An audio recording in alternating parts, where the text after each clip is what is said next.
Okay. Hi, so welcome to Wine and Wisdom Wednesdays in the Body Positive Bootcamp. I hope you're all really well.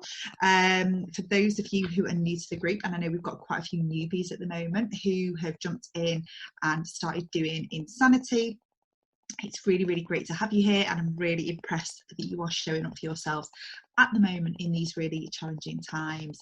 And you know, it would be wrong for me not to acknowledge the you know, the difficulties that we are seeing at the moment in the news and of things that are happening around the world, obviously in America, and it's really easy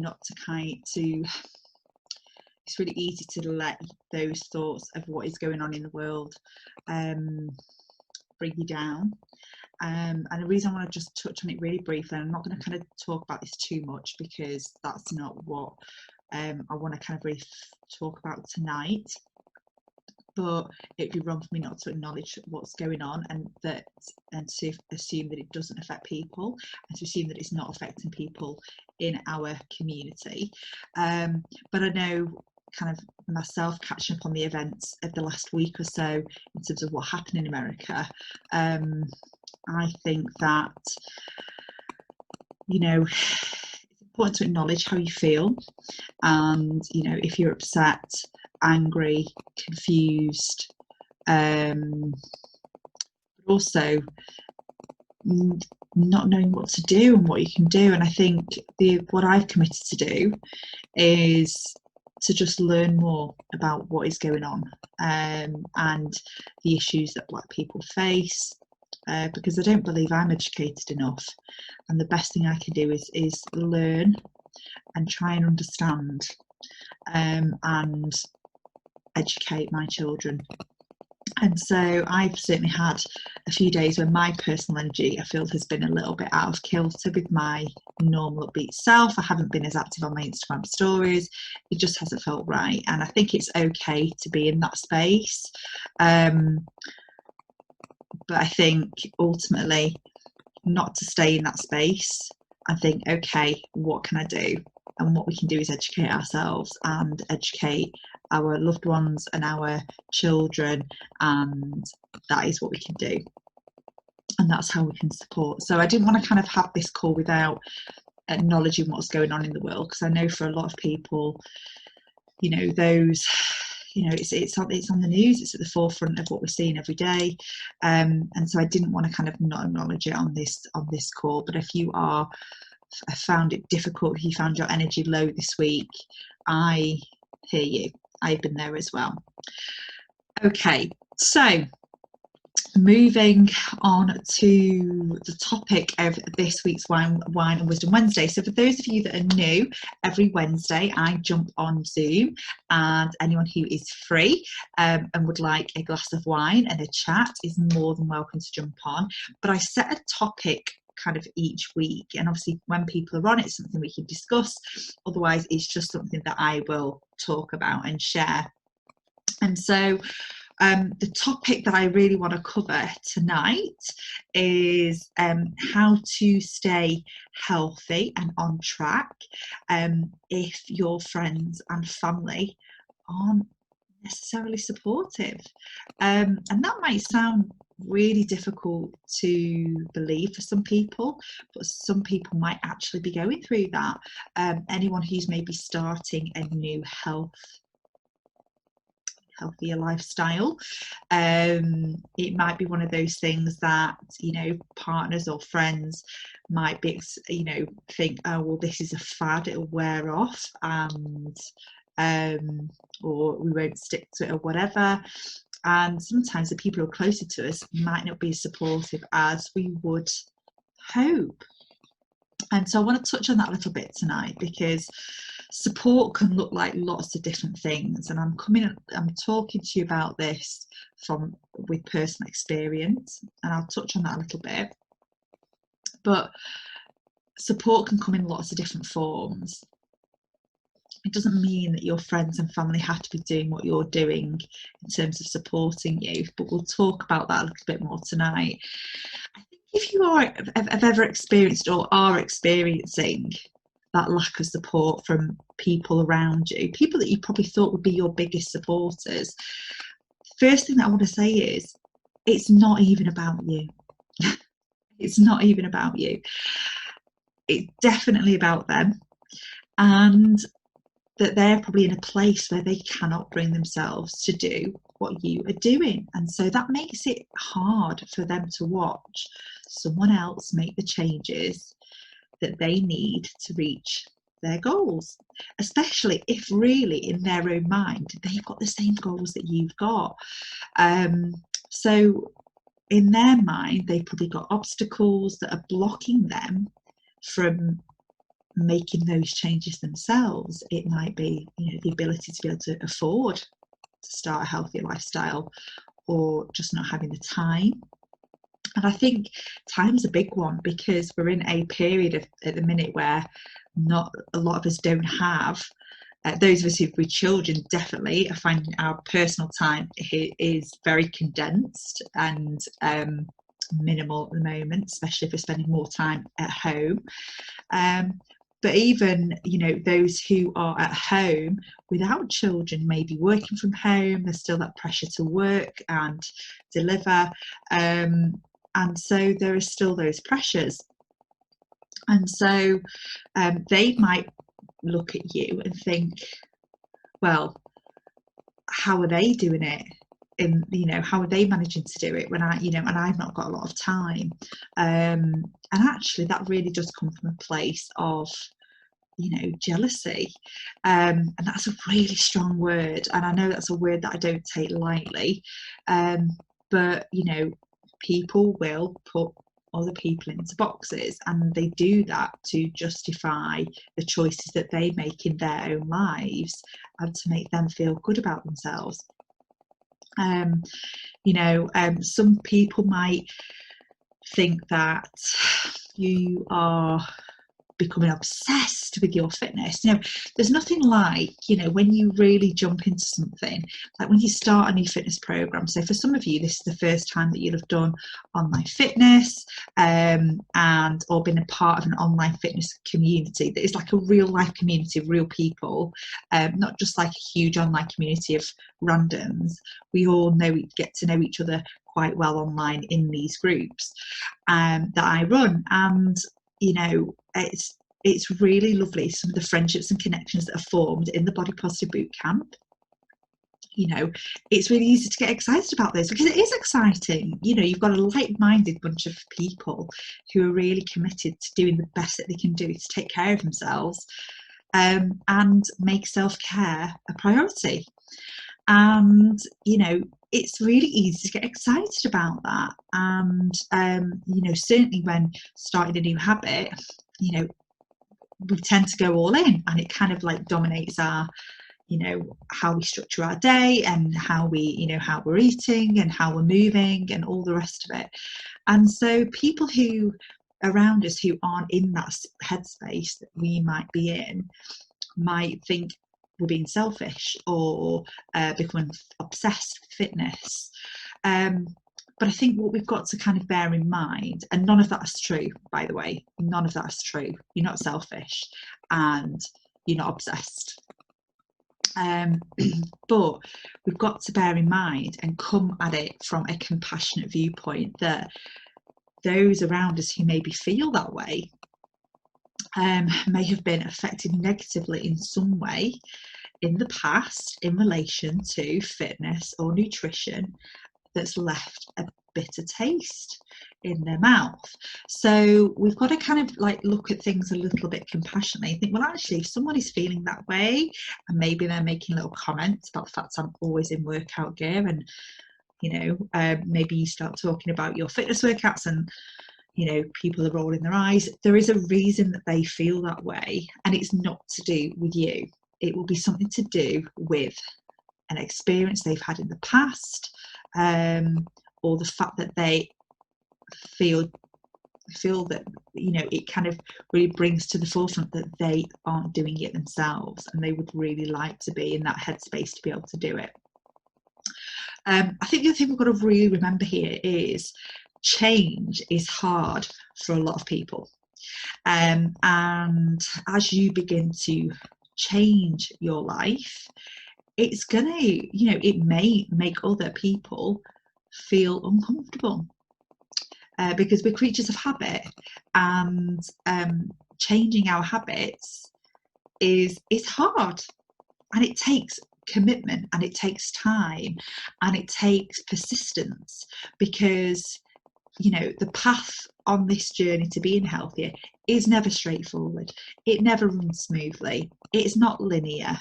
There's going to be times that you lose your motivation. There's going to be times that you want to pack in. There's going to be times where you want to eat everything in the house and outside of the house.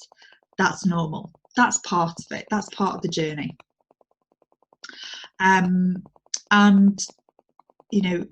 but you guys are committing. You're committing to do the best that you can do, and that commitment and that enthusiasm and that drive to change and improve and self-improve and develop yourself and be better and be the best version of yourself, for whatever your reason is for wanting to do it, can make other people feel really uncomfortable. These issues around weight loss and fitness and food can be really, really personal issues for a lot of people. And even just thinking about some of those things can bring up real feelings of inadequacy, guilt, shame, and wounds from the past. So there's a whole raft of things to really understand from our perspective, from us being compassionate towards others in terms of how they perceive what it is that we're doing. The other thing is, we've got to understand as well, not everyone has had the same education that we've had. So it might be really obvious to most of us that eating lots of sugary food is really bad, and sitting down watching TV is bad, for long periods, and drinking lots of excessive alcohol is bad. But for some people, they don't see it that way. They don't see that clearly. Some people have grown up with that kind of lifestyle. Maybe they grew up eating lots of snacks. Maybe their parents didn't push them into sports. So maybe they just didn't know any better. So if that is the experience of those people around us, we can't really blame them for, you making these changes, making them feel uncomfortable, because it's outside of the realm of their comprehension, their understanding, through no fault of their own. So one of the other things as well is that, when we tend to start a new fitness program, a new fitness regime, that commitment to being healthier, we tend to go all in. It kind of, that excitement, that, that initial, that kind of, we go all in, we're blinkered, we're really trying to do well with the nutrition, we're really trying to do well with getting our workouts in, drink lots of water, and we're trying to do all the things. And, for those around us, sometimes that amount of change and commitment, it can make them feel that maybe you don't need them anymore, because maybe in the time that you were spending with them, you are working out in the evening. Maybe you are dedicating to going to bed a little bit early and not staying up and binge watching Netflix 5 nights of the week. Maybe 3 nights of the week you're committing to going to bed earlier, so you're leaving maybe your partner on the sofa. Hands up here, I've done that.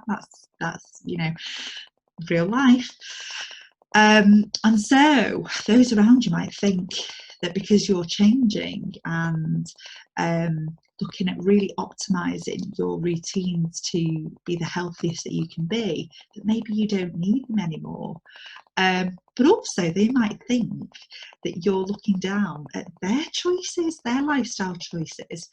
And so that again can make people feel really uncomfortable.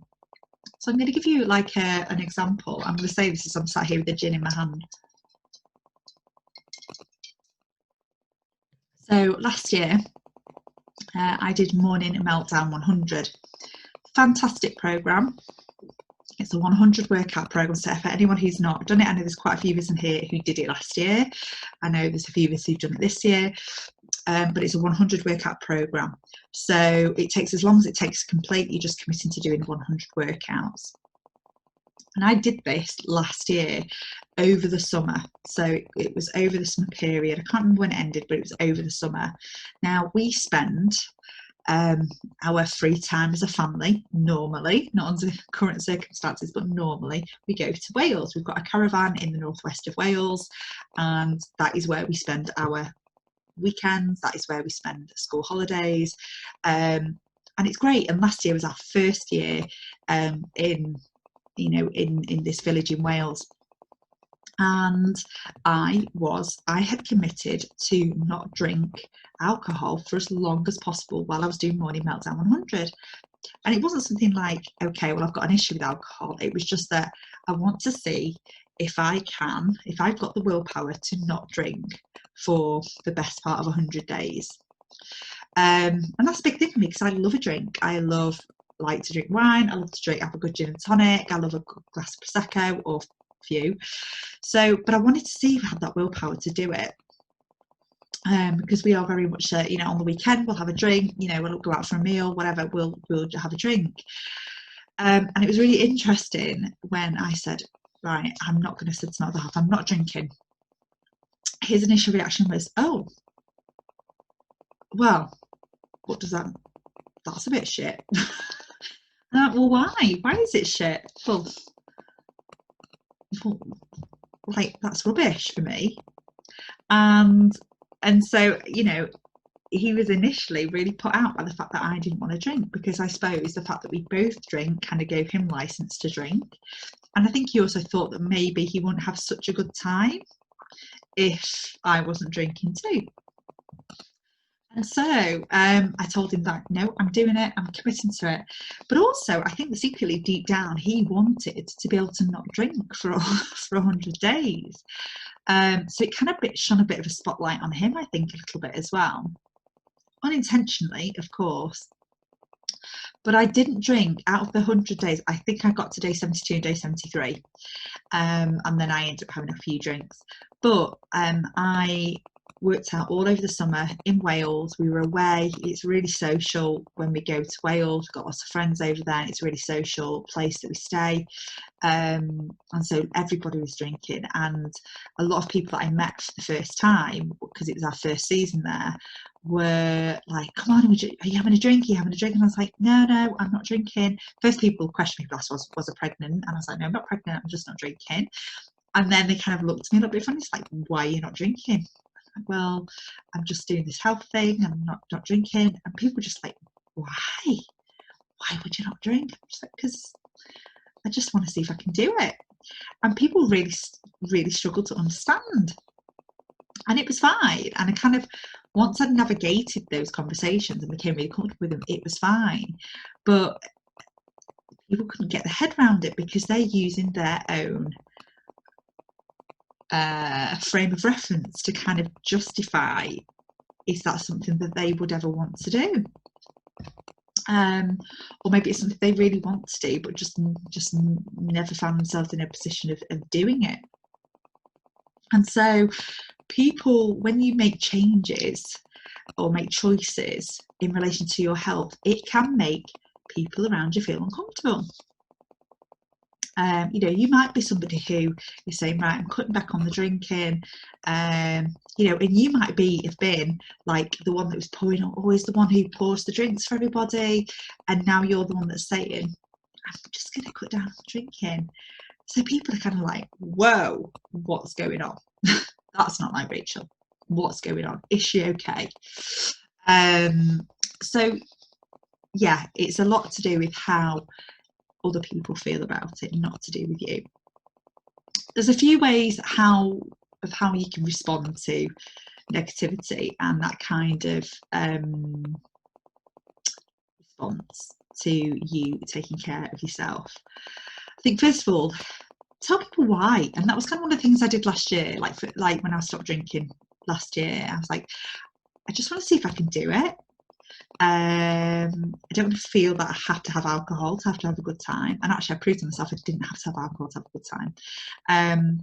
But yeah, just to explain to people why you want to make the changes, and why you want to feel and look better. Those around you might need that little bit of extra help just to understand, and all you can do is share perspective, and hopefully that's going to open their eyes a little bit more. I think it's important to let them know that you are still going to need their support, that they're still really important to you, and you'll show them that they still have a space in your life despite these changes that you put into place. But invite them to do it with you. Invite them to do a workout, or if they don't want to do a workout, invite them to come get an early night, a few nights a week, or invite them to invite friends over for a homemade healthy meal.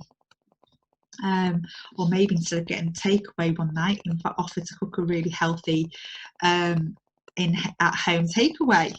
So there's lots of ways that you can still make those around you feel involved and kind of demonstrate that it doesn't change who you are, you're still you, and bring them in a really, really kind of inclusive way.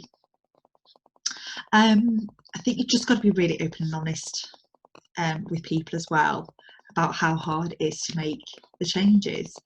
I think sometimes people watch what I do on social media and they see me working out, and and they think, oh, she just does it and it's easy and she can just do it, and I can't do it and I can't make those changes, and I couldn't commit to doing what she's doing. But one of the reasons I started sharing my journey on social media and called it The Real Life Fit is because I am honest about there are days when it's really hard. Yesterday, for example, I did not want to work out. My energy level was really low. I don't know why. I'd had a really good night's sleep, but my energy level had gone to shit. I had to really, really force myself to work out yesterday. And so I think it's really important to share with those around you that it's not all rainbows and unicorns, because actually, if they know that you're not perfect, it can also help them feel less intimidated by what you're doing, and you might even just inspire them to make those changes as well, because they realise they don't have to be perfect all of the time. So the other thing as well, which is kind of what I would do, is, do you know what? If people are negative or they've got an issue with you taking care of yourself and looking after yourself, use it as fuel. Use it as fuel. Let them fire up your motivation, and you push play and you work out and you get fit and you get healthy and you take that time for yourself every single day and use it as fuel to drive you forward. The other thing that I want to just really kind of touch on as well is when we start a new fitness regime, routine, schedule, whatever you want to call it, we can be guilty of just every time we speak to people, it's like, oh my God, so do this workout and the fitness, and because we're so excited about it, it's really, really easy to be, all you talk about is your weight loss or your workouts or what you're eating or your fitness goals or whatever it is. And I think as great as that excitement is, we also want to be mindful of how often you're talking about it, because while it is really, really good to share what it is that you're doing, you also don't want to talk about it all day, every day. You don't want it to be the thing that dominates your conversation with people. I mean, obviously find friends that connect with you on that level, and obviously that is what this community is all about. You've always got that community of friends in the Body Positive Bootcamp that you can share and connect with. But remember that sometimes the best way to inspire those around you is just lead by example in a way that isn't judgmental. So I just wanted to drop that in there as well. I want to talk about knowing that you can't change people's minds. So it might be that you've tried your absolute best to get them to understand what you're doing, but if they don't change their unsupportive ways, it is not your job to keep trying. It's not your job to make them happy, especially if you're prioritising yourself and you're not hurting anybody else. So don't give up because of these people. Really want you to think about what it would mean if you decided to quit due to the opinions of others around you. It would mean that you don't have good cardiovascular fitness, so you get out of breath easily. It would mean that you develop aches and pains from not moving your body enough. You might not be able to run around and play with your children. You're probably more likely to get ill, get disease. You might feel uncomfortable with what you see in the mirror in terms of how you feel in your clothes. And, you know, you can have a higher chance of contracting illnesses in later life. And, you know, and dying younger. I mean, I know it sounds extreme, but, you know, come on, that is the truth of it if you're not taking care of yourself. So really what I want you to think about is, if this was a friend who was going through this situation with their friends and family who were being unsupportive towards them in their endeavour to be healthier and the best version of themselves, what advice would you give to them? And I think when you think about it in that perspective, you would tell them that it's not, you know, not to tolerate it and just keep going and use it as fuel to motivate them. And you need to understand that if those around you are truly good friends and good people who deserve you in their life, they will eventually come around and will support you, even if they don't join in. And I'll kind of give you some examples of this. So my husband does not do my workout. He's done a few, but he is not into home workouts. He does his own thing. He goes to the gym normally. But at the minute he's going out and he's doing like boot camp drills with his mates, socially distanced in a field, and they're working out, and that is his thing. He is not interested in home workouts, and he gets that I love it, and he gets that I love working out at home and getting fit at home and not feeling the need to have to go to a gym to get healthy. But it is not his thing. But he is supportive in as much that he will listen to me share how my workout's gone that day, and equally I ask him how his workout's gone that day. I'm not trying to get him to do my workout because I know he's not interested. He wants to kind of do his thing. And so even though he's not interested in doing my workouts, he's still supportive, because he's supportive in the fact that, well, if I get up early to work out before the kids wake up and then the kids wake up while I'm working out, he will hold the fort with the kids while I finish my workout. That's supportive. He will ask me how my workout's gone. That's supportive. Occasionally he'll bob his head around the door while I'm working out and he'll kind of give me thumbs up. That's supportive. So just because he's not doing what I do, and he likes to have a good drink more than I do, he might sometimes want to eat differently than me, doesn't mean he's not supportive. People show their support in different ways.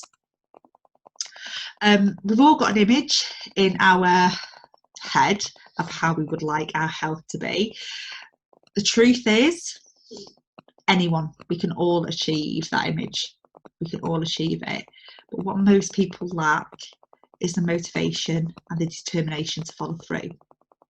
And that's why some people feel uncomfortable when you talk about your healthy lifestyle. So, key thing is, find a supportive community. You can create a healthy circle of friends who are always going to support your decisions and help you achieve those goals. If your current circle is unable to be supportive of your healthy lifestyle, there are lots of people out there who will be. Obviously, the Body Positive Bootcamp is a great place to start. And I just really want to finish on a quote that I saw, which I just think really ties up everything that I've kind of talked about tonight. We get one life. Don't live it catering to other people's insecurities. You're the main character of your story, and unless you step up and start taking responsibility for yourself in your life, you'll always be a subplot. And I'm just going to end on that. Have a great rest of your Wednesday, and I'll see you this time next week.